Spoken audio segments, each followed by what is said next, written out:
Okay, guys, this is topic 5 of the rational functions unit, your final review for the test. The first question is asking us to take a look at an equation that has some sort of factor in it and kind of analyze the structure of it and come up with an equivalent version. So the first thing that I'm going to look at is if there's anything that can be factored. So I noticed that this side of the equation does have a GCF. So another way to write that is 2x plus 3 squared is equal to 2, that's my GCF, times 2x plus 3. So in taking out that GCF, I noticed that I actually have the same factor. So I'm going to see if I can simplify this a little bit further by moving this to the same side of the equation, like I would generally do with any quadratic.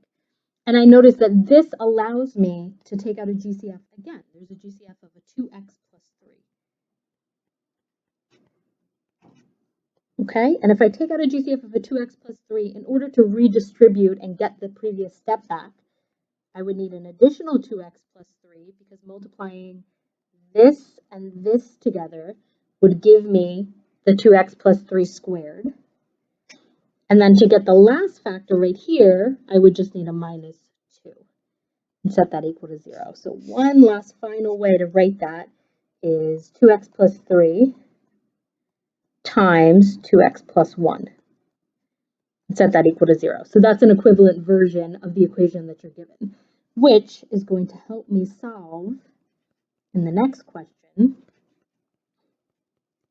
where I can very easily do zero product property and get that x is equal to negative 3 over 2. And x is going to be equal here to negative 1/2.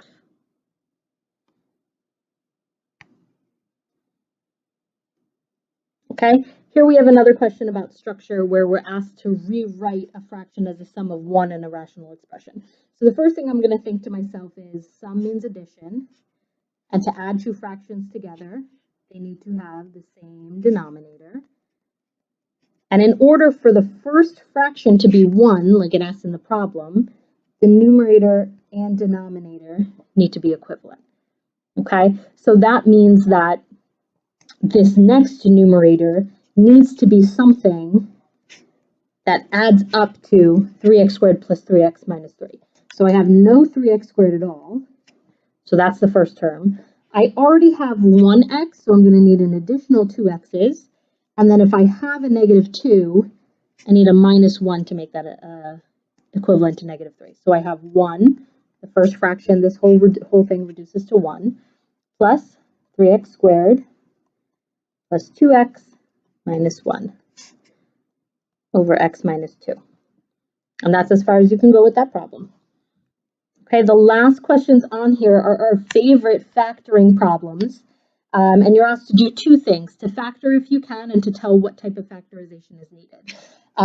So the first thing that I notice in each of the problems is whether they're a sum or a difference. The first question is definitely a difference because there's a minus sign there.